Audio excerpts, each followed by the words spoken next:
नमस्कार दोस्तों, मैं हूं अरुण कुमार सिंह और आप देख रहे हैं एकेएस स्टडी चैनल। दोस्तों, आज हम नया एक्ट शुरू करेंगे, इंडियन एविडेंस एक्ट 1872, जो कि लैक्स फोरी है। एक्ट दो तरह के होते हैं, लैक्स फोरी और लैक्स लोसी। जो फोरम को गवर्न करता है, फोरम मीन्स कोर्ट को गवर्न करता है, जो कोर्ट पर ही लागू होता है, जो कोर्ट में अप्लाई होता है, बाहर अप्लाई नहीं होता, तो उसको बोलते हैं लैक्स फोरी। लैक्स लोसी जो सिविल में गवर्न होता है, जो बाहर कोर्ट के बाहर भी लागू होता है, तो उसको कहते हैं लैक्स लोसी। तो हम इंडियन एविडेंस एक्ट का प्रेम्बल पहले देखते हैं। इसमें बोलता है where it is expedient to consolidate define amend the law of evidence it is hereby enacted as follow. इसका मीनिंग क्या हुआ दोस्तों? जो ये इंडियन एविडेंस एक्ट है वो कंसोलिडेटिंग एक्ट है, मतलब कि कोई नया एक्ट नहीं है। पहले से इंडिया में डिफरेंट पार्ट ऑफ इंडिया में एक्ट ऐसा पाए जाते थे। एविडेंस एक्ट, या इसको बोलते हैं कि इसके टुकड़े टुकड़े जितने भी हिस्से हैं जो डिफरेंट पार्ट ऑफ इंडिया में पाए जाते हैं, कि एविडेंस ऐसे दिया जाता है, ये चीज़ें कोर्ट में प्रोड्यूस किया जाता है, उसके आधार पर जज एक कंक्लूजन फॉर्म करेगा और एक जजमेंट देगा। तो उस सभी को, पूरे इंडिया के एविडेंस को लेकर के एक जगह किया गया, कलेक्ट किया गया, कंसोलिडेट किया गया, तो उसको बोलते हैं कंसोलिडेट करना। दूसरा है डिफाइन करना। जो एविडेंस में जो भी वर्ड हैं जो यूज हुए हैं उसको यहाँ डिफाइन भी किया गया। उसके बाद तीसरा है उसको अमेंड करना। मतलब अमेंड करना जो लोकल लैंग्वेज में हो, या ऐसा कुछ हो जो एक्ट के या संविधान के या मोरलिटी के या नेचुरल जस्टिस ऑफ लॉ के खिलाफ हो, तो उसको क्या किया गया कि मॉडिफाई किया गया।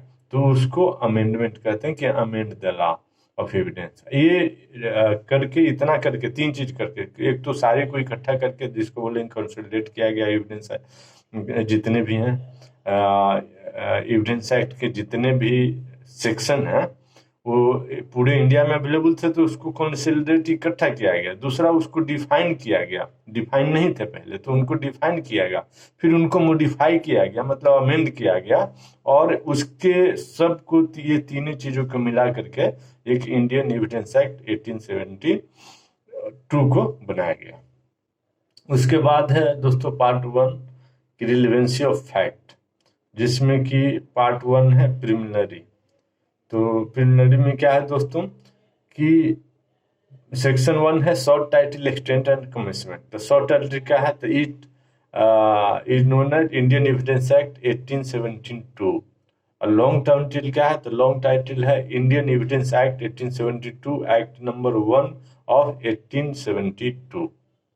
ये है। उसके बाद दूसरा है कि शॉर्ट टाइटल हो गया इंडियन एविडेंस एक्ट 1872। उसके बाद एक्सटेंट है। तो एक्सटेंट क्या है? तो it extend to whole of India. पहले क्या था? इट एक्सटेंड टू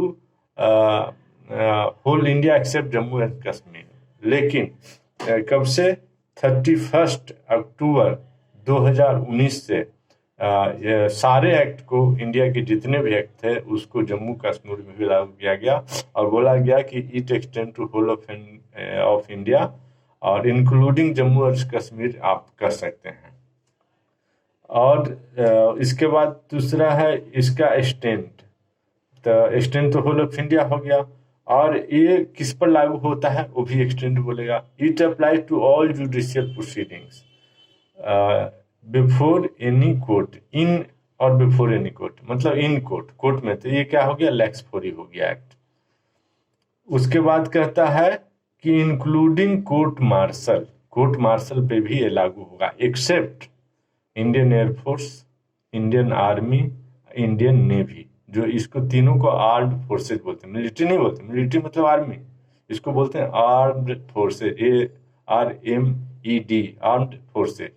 तो इसको, ये तीनों पे यदि कोर्ट मार्शल होता है तो उस पर लागू नहीं होगा। उसके अलावा यदि CISF, BSF, CRPF, ITBP, Assam rifle, Indian coast guard, ये सब पैरामिलिट्री फोर्सेज है, इनका यदि कोर्ट मार्शल होता है, उसका अपना प्रोसीजर है, तो उन पे ये लागू होंगे। कोई जैसे पुलिस है, उसका अपना प्रोसीजर बना दिया कि उसका कोर्ट मार्शल होगा तो उस पर लागू होगा। लेकिन air force, army, Indian air force, Indian army और इंडियन नेवी पे कोर्ट मार्शल पे भी लागू नहीं होगा, क्योंकि उनका अपना कोर्ट मार्शल का प्रोसीजर है और वो स्पीडी ट्रायल करते हैं और उनका रेगुलेशन है एयरफोर्स रेगुलेशन 1964, उसके द्वारा वो गवर्न होते हैं। ये इंडियन एविडेंस एक्ट लागू होगा तो क्या है कि एक केस में 20 साल चलेगा। युद्ध हो गया तो ये तीनों तो इमीडिएट चाहिए बंदे, एक बंदा चाहिए एयरफोर्स, आर्मी और नेवी का, तो मिल नहीं पाएगा क्योंकि बोलेगा कि हम तो कोर्ट में अभी बिजी हैं। अब कितना बिजी रहेंगे तो 20 साल, तो इसलिए ये तीनों को छोड़कर बाकी कोर्ट मार्शल है तो उनको रिलीव किया जा सकता है, उनका कोई इमरजेंसी है नहीं। वो इंटरनल जो डिस्टर्बेंस है उनको रोकने के लिए बाकी है। उसके बाद है दोस्तों इंटरप्रिटेशन क्लॉज। पहले सेक्शन 2 है उसको रिपील कर दिया गया है। उसके बाद सेक्शन 3 है जो डिफिनीशन क्लॉज है या इंटरप्रिटेशन क्लॉज है, जो वर्ड को डिफाइन करता है। तो उसमें दोस्तों हम सबसे पहले देखते हैं कोर्ट। तो कोर्ट क्या है? तो इंडियन एविडेंस एक्ट में कोर्ट है कि ऑल जजेज, ऑल मजिस्ट्रेट और even all person except arbitrator, arbitrator को छोड़ के, जो लीगली ऑथराइज हैं टू टेक एविडेंस, वो क्या कहलाएंगे? कोर्ट कहलाएंगे। कि ऑल जजेज, all magistrate, all person who are legally authorize to take evidence is known as court. और जज क्या होंगे इसके अनुसार, एविडेंस के अनुसार? तो ये जो लीगली ऑथराइज हैं टू टेक द एविडेंस वो जज हैं। और जज यदि means acting judicially in the court तो वो कोर्ट हो गया। और अभी हम देखते हैं दोस्तों, अब हम इसमें देखते हैं दोस्तों इंडियन पेनल कोड 1860 में कि यहाँ जज क्या कहता है। तो यहाँ जज है कि every person who is empowered by law to give any legal proceeding, civil और criminal, a definite judgment which is not appealed against, then it would be final. यहाँ कहता है कि जो लीगल एम्पावर्ड हैं लीगल प्रोसीडिंग देने के लिए, जो सिविल का हो या क्रिमिनल हो, और जो फाइनल होगा जजमेंट, फाइनल जजमेंट देने के लिए ऑथराइज हैं, लीगल प्रोसीडिंग के लिए ऑथराइज हैं। और फाइनल जजमेंट कौन होता है? यदि उसको अपील नहीं किया जाए तो फाइनल है। यदि हायर कोर्ट में अपील नहीं किया जाएगा, हाई कोर्ट में या सुप्रीम कोर्ट में, तो कोई भी जजमेंट फाइनल है, तो उसको बोलेंगे जज। आईपीसी के अनुसार कोर्ट क्या है दोस्तों? तो कोर्ट है कि जज who is empowered by law to act judicially, जो जुडिशियली एक्ट करता हो, जो कोर्ट में प्रिसाइडिंग अफसर के रूप में वर्क करता हो किसी ट्रायल में, प्रोसीडिंग में, सिविल या क्रिमिनल में, तो वो कहलाएगा जज। अब दोस्तों सीआरपीसी के अनुसार देखते हैं कि सीआरपीसी के अनुसार यहाँ जुडिशियल प्रोसीडिंग क्या है। तो यहाँ बोलता है judicial proceeding includes any proceeding in which evidence may be legally taken on oath. यहाँ पर एविडेंस ही लेने की ही बात करता है ओथ पे, तो जुडिशियल प्रोसीडिंग कहलाएगा। और इसका जो प्रिसाइडिंग अफसर होगा वो जज कहलाएगा। और यदि वो एक्टिंग जुडिशियली है तो वो कोर्ट कहलाएगा। तो हम तीनों का देख लिए दोस्तों। अब इसका एक बार फिर देखते हैं कि एविडेंस एक्ट हम पढ़ रहे हैं। तो एविडेंस एक्ट के अनुसार कोर्ट क्या है? तो कोर्ट ऑल जजेज हैं, ऑल मजिस्ट्रेट हैं, ऑल पर्सन हैं जो लीगली ऑथराइज हैं to take evidence. Evidence act पढ़ रहे हैं तो एविडेंस जो लेते हैं वो जज कहलाएंगे, वो जज कहलाएंगे। और जहाँ जज यदि एक्टिंग जुडिशियली है वो कोर्ट कहलाएंगे। मीन्स जज और कोर्ट में कोई डिफरेंस नहीं है। यदि जज कोर्ट में है तो जज और कोर्ट में कोई डिफरेंस नहीं है। यदि जज घर पे है तो जज और कोर्ट में डिफरेंस हो जाएगा, क्योंकि वो पर्सनली काम अपना कर रहे हैं, तो वो कोर्ट नहीं है। जज तो है, जज साहब तो है वो, लेकिन वो कोर्ट नहीं है। अब नेक्स्ट देखते हैं दोस्तों फैक्ट। What is fact? तो फैक्ट है anything perceived which is perceived bye senses. Sense organ क्या क्या है हमारे? तो कान है, आंख है, नाक है, जीभ है, त्वचा है, हमारे 5 सेंस ऑर्गन हैं। यदि कान द्वारा कोई चीज हम सुनते हैं तो क्या है, फैक्ट है। यदि आंख द्वारा कोई चीज हम देख पाते हैं तो वो फैक्ट है। यदि नाक द्वारा हम कोई चीज सूंघे जो सुगंध है या दुर्गंध है तो वो फैक्ट है। यदि जीभ द्वारा हम कोई चीज टेस्ट किए, खट्टा है, मीठा है, तो क्या है, फैक्ट है। यदि त्वचा द्वारा कोई चीज हम अनुभव कर पाएंगे कि ठंडी है, गर्मी है, गर्म है, मतलब ठंडी हवा चल रहा है, गर्म हवा चल रहा है, या ठंडा है, गर्म है, बर्फ है, आग है, त्वचा द्वारा हम अनुभव कर सकते हैं, तो वो एक फैक्ट है। तो उसी बात को बोलता है दोस्तों कि anything which can be perceived bye senses is a fact.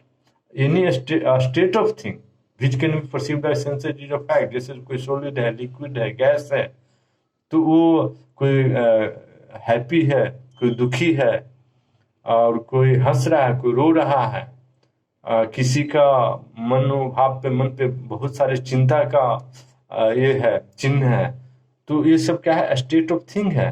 तो ये भी can be perceived bye senses. State of thing that can be perceived bye senses is fact. लेकिन सेंस से परसीव्ड होना चाहिए दोस्तों, सेंस से हमें अनुभव होना चाहिए, तब वो फैक्ट कहलाएगा। बोलते हैं relation of thing which can be perceived bye senses is fact. तो रिलेशन ऑफ थिंग क्या है, जैसे टेबल पे किताब रखा हुआ है, रिलेशन ऑफ थिंग क्या है, किसी के वो रिलेटिव है, वो किसी के नाना है, किसी के नानी है, तो क्या है, रिलेशन है। कोई रॉकेट है, उसका स्पीड ट्रेन से ज़्यादा है, या हवाई जहाज है, उसका स्पीड रॉकेट से कम है, तो ये क्या है, हम रिलेशन बता रहे हैं। तो ये रिलेशन ऑफ थिंग जो है वो भी एक फैक्ट है, लेकिन परसीव्ड बाय सेंस होना चाहिए। कोई लंबा आदमी है, कोई छोटा आदमी है, कोई बड़ा मीन्स आकार का कोई चीज है, कोई छोटा आकार का चीज है, तो ये क्या बता है, रिलेशन ऑफ थिंग है। तो ये परसीव्ड बाय सेंस तो है, कोई चीज देखेंगे कि लंबा है, कोई छोटा है, तो आंख से देख सकते हैं। स्पीड है, वो उसको आंख से भी देख सकते हैं कि ज्यादा स्पीड में एक जा रहा है, कम स्पीड में जा रहा है, तो रिलेशन हो गया। तो relation of thing which can be perceived bye senses is a fact. तो 3 फैक्ट हो सकते हैं दोस्तों। एक तो एनीथिंग, जो हम अपने सेंस ऑर्गन द्वारा अनुभव कर सकते हैं, वो फैक्ट है। दूसरा state of thing, solid, liquid, gas है ना, प्लाज्मा, जो हम अपने सेंस ऑर्गन द्वारा अनुभव कर सकते हैं, वो फैक्ट है।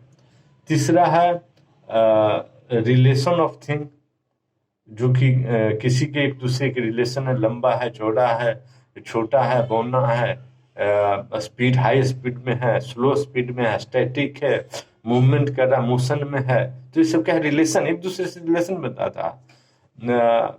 जो प्रिंसिपल ऑफ रिलेटिविटी, इसको समझना बहुत जरूरी है दोस्तों, जो अल्बर्ट आइंस्टीन ने दिया, और उतना बड़ा साइंटिस्ट बन गया। तो यही बात है, तो बोला कि कोई चीज लंबा नहीं होता जब तक कोई चीज छोटा ना हो, कोई चीज उजाला नहीं होता, प्रकाश नहीं होता जब तक कि अंधकार ना हो, कोई चीज मोशन में नहीं होता जब तक कि कोई चीज स्टैटिक ना हो।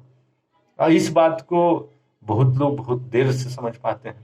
कैसे होगा कि कोई चीज मोशन में नहीं होगा यदि स्टैटिक दूसरा चीज नहीं हो, तो पता कैसे चला सब कुछ मोशन में है। जैसे एक उदाहरण देते हैं, पृथ्वी तो घूम रही है, हम घूम रहे हैं, और यदि ये बंदा जो नहीं जानता कि पृथ्वी घूम रहा है और उसके सामने आप बैठ जाइए और बोलिए कि हम लोग मोशन में अभी हैं कि स्टैटिक है, तो रियल में तो मोशन में है। तो ये रिलेशन किसका है, रिलेशन हो जाएगा पृथ्वी का, हो जाएगा दूसरे मतलब चंद्रमा से, जुपिटर, दूसरे सैटेलाइट से हो जाएगा, दूसरे ग्रह से हो जाएगा, या सूर्य से हो जाएगा, तब जा करके हम बोलेंगे कि हाँ हम मोशन में तो हैं। आज थोड़ा सा मोशन में नहीं है, ऐसा मोशन में है कि 24 घंटा में एक चक्कर लगा लेते हैं, और ऐसा मोशन में है कि 360 दिन में मात्र सन के चारों तरफ चक्कर लगा लेते हैं। इतना ज्यादा हाई स्पीड में है, मोशन में है। तो ये क्या है, इसलिए कहता है रिलेशन ऑफ थिंग, कि कोई स्पीड में है, स्टैटिक है। ये कैसे पता चलेगा, तो ये पता चलेगा परसीव्ड बाय सेंसेस कर रहे हैं, तो उसको क्या माना जाएगा, फैक्ट मान लिया जाएगा। और एक और है जो कि सब क्लॉज 2 में दिया गया है कि mental condition which any person is conscious, तो वो क्या है, फैक्ट है। लेकिन मेंटल कंडीशन है और उससे कोई पर्सन कॉन्शियस नहीं। जैसे किसी के मन में दुर्भावना है कि मैं तो डकैती आज करूंगा, मैं तो आज मर्डर करूंगा, मैं तो आज ग्रेनेड थ्रो कर दूंगा, और मन में है और कुछ नहीं बोल रहा है, तो क्या फैक्ट है? फैक्ट नहीं है, क्योंकि उसका मन की बात जो है बाहर आनी चाहिए। अब उसी के ऊपर आप उसको फांसी दे दो तो गलत है, वो तो फिर गलत केस के ही फाइल हो जाएंगे कि भाई उसके मन में सर तो ग्रेनेड फेंकने का है, आतंकवादी है। नहीं, अब वो ऐसा कुछ एक्टिविटी दिखाए, वैसा उसका कुछ क्रियाकलाप हो, वैसा कुछ वो एक्ट या ओमिशन करे, और जो कि दूसरे व्यक्ति उसको कॉन्शियस है, दूसरे व्यक्ति जानता है कि सर ये डेली ना ये रूम में 10 बजे आता है और कुछ ऐसा विस्फोटक चीज बनाता है जिसका सल्फर वगैरह का बदबू ना मेरे रूम में पड़ोस में आता है। तो ये क्या हो गया कि दूसरे पर्सन कॉन्शियस है, अब मन है लेकिन बोल रहा है कि एकदम मन में काफी चिंता है, दुखी है, एकदम रो रहा है। तो ये तो हम दूसरा पर्सन कोई कॉन्शियस हो सकता है ना कि ये तो बहुत दुखी है, तो क्या है, एक फैक्ट हो जाए। और कोई हंस रहा है, हा हा हा हा, तो दूसरा व्यक्ति देख सकता है कि हम कैसे सोच सकते हैं अच्छा ये हंस रहा है, ये तो हैप्पी है, खुशी है। तो ये क्या है, ये भी एक फैक्ट है। क्या चीज है, तो मेंटल कंडीशन, लेकिन उससे उसको कोई दूसरा व्यक्ति कॉन्शियस हो, मतलब परसीव्ड करे उसको अपने सेंसेस द्वारा कि उस सुखी है, दुखी है, हंस रहा है, रो रहा है, उसके मन में क्या दुराशे है, क्या मन में क्या सद्भावना है, ऐसा महसूस दूसरा व्यक्ति को जरूर होना चाहिए, तभी वो फैक्ट होगा, नहीं तो केस फॉल्स हो जाएगा। मन की बात को जानना यदि वो कुछ व्यक्त नहीं करता, कुछ एक्टिविटी नहीं करता है तो आसान नहीं है, तो उसके आधार पर कोई सजा नहीं दिया जा सकता और फैक्ट भी नहीं होगा जब तक कि वो कुछ एक्टिविटी द्वारा प्रदर्शित न कर दे। अब इसका कुछ एग्जाम्पल दिया है दोस्तों कि there are certain objects arrange in certain order in a certain place is a fact. A man heard something, अपने कान से कुछ सुना तो फैक्ट है। ए मैन सा समथिंग, अपने आंख से कुछ देखा तो फैक्ट है। कुछ भी देखा, जैसे बुक है और मोबाइल है और बल्ब है, टेबल लैंप है, कुछ भी आप देखें, फैन है, तो आप वो क्या है, वो फैक्ट है। A man said certain words is a fact. Certain words आप बोलेंगे तो कान में सुनाई पड़ेगा ना, तो फैक्ट है। यदि विस्फोट का आवाज आएगा तो कान में सुनाई, बिजली कड़कने की आवाज आएगा तो कान से सुनाई पड़ेगा, तो फैक्ट है। यदि सुगंध या दुर्गंध आएगा तो नाक से स्मेल कर पाएंगे, तो फैक्ट। यदि स्मेल नहीं कर पाया, सुगंध दुर्गंध आया, इतना दूर है, तो फैक्ट नहीं है, क्योंकि उसको कोई परसीव नहीं किया। उसके आधार पर किसी को सजा नहीं दिया जा सकता कि हाँ वो तो बम बना रहा है अपना रूम पे। अरे बम बना रहा है तो क्या किसी ने देखा नहीं, किसी ने सूंघा नहीं, किसी ने कान से सुना नहीं, तो कैसे फैक्ट है? किसी ने त्वचा द्वारा उसको महसूस किया नहीं कि केमिकल ले जा रहा है, क्या हुआ क्या नहीं, अब बम कैसे बना रहा है? ऐसे करके यदि निर्दोष लोगों को भी तो सजा दे दिया जाएगा ऐसे फिर। तो इसलिए जब तक परसीव्ड लाइसेंस नहीं हो तब तक कोई भी चीज फैक्ट नहीं है। A man holds a certain opinion, a man has certain intention is a fact. A man act in good faith is a fact. Act करेगा तो पता चलेगा ना कि गुड फेथ दे रहा है, किसी बच्चा को कोई अच्छा चीज मिठाई वगैरह खिला रहा है, तभी फैक्ट हो गया। किसी बच्चा को जहर खिला रहा तो भी फैक्ट है कि बैड फेथ में एक्ट कर रहा। अब काम कर दिया, उसका एक्ट कुछ हो गया, मिशन कुछ का, जो मन की बात था बाहर निकल आए उस एक्शन द्वारा, तब वो अब फैक्ट हो जाएगा। A man act prudently is a fact. A man usage a particular word in particular sense, कि एड कर रहा है, अवेट कर रहा है कि हाँ हाँ उसको मारो, लो और बंदूक लो और उसको मारो, अवेट कर रहा है, तो भी फैक्ट हो जाएगा।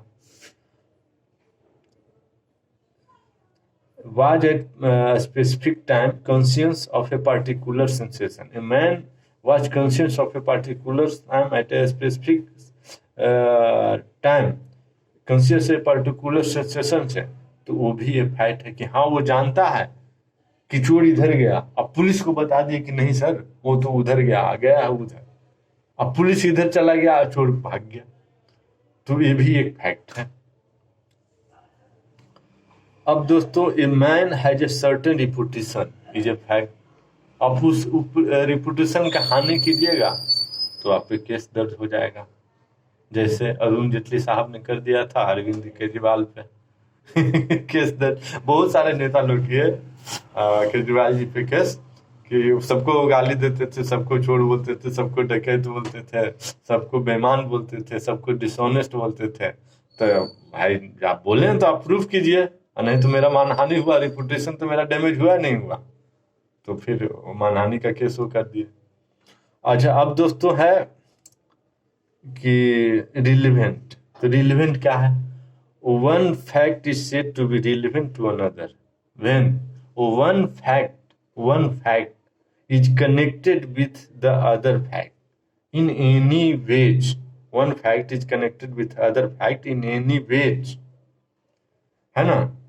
और in any ways of this act related to relevancy of fact. तो relevancy of fact क्या चैप्टर 2 में दिया गया है, सेक्शन 5 से 55 तक, उसको भी हम आगे देखेंगे। यहाँ सिर्फ आप इतना ही जानिए कि एक फैक्ट दूसरे फैक्ट से कनेक्टेड है तो वो क्या कहलाएंगे? Relevant fact. जैसे अब आज मर्डर हुआ है और कल वो बंदूक ले आया था और उसको धमकाया था, तेरे को तो कल मैं गोली मार दूंगा। हाँ, तो उसका क्या है कि जो धमकी दिया था, कल बंदूक ले आया था, प्रिपरेशन किया था, वो रिलेवेंट फैक्ट है। और इसने कल 9 बजे तेरे को गोली मार दूंगा और 9 बजे गोली मार दिया, और इसका प्रूफ नहीं छोड़ा, सर्कमस्टेंशियल एविडेंस मिला, लेकिन कल वाला का प्रूफ है कि कल धमकाया था, उसका वीडियो रिकॉर्डिंग कर लिया गया। तो क्या कोई और करेगा? वही किया है। तो एक फैक्ट है जो दूसरे फैक्ट से यहाँ कनेक्टेड हो गया, तो ये रिलेवेंट फैक्ट हो गया। बहुत वे में कनेक्टेड हुआ, ये हम देखेंगे, बहुत लंबा चैप्टर है ये, कितने तरीके से कनेक्टेड होता है, सेक्शन 5 से 55 तक। उसके बाद है दोस्तों fact in issue. Fact in issue क्या है? If fact asserted by one party and denied by another party in any suit or proceeding, मतलब सिविल सूट हो या क्रिमिनल केस हो, दोनों में, is known as fact in issue. A fact asserted by one party कि sir यह murder Ram ने किया है, और राम बोला कि सर इस मर्डर को मैंने नहीं किया होता, असर्टेड बाय मी कि फैक्ट उसने किया, मैंने एफआईआर कर दिया, और डिनाइड बाय हिम कि ये फैक्ट नहीं है सर, ये गलत बात है, मैंने नहीं किया है मर्डर। अब क्या, कौन किया? मैंने नहीं किया, कोई और किया होगा, तो डिनाइड कर दिया। तो ये क्या हो गया कि फैक्ट इन इशू हो गया। तो फैक्ट इन इशू क्या है? A fact is asserted by one party or denied by another party in a civil suit or in a criminal case, मतलब in a proceeding, is known as fact in issue।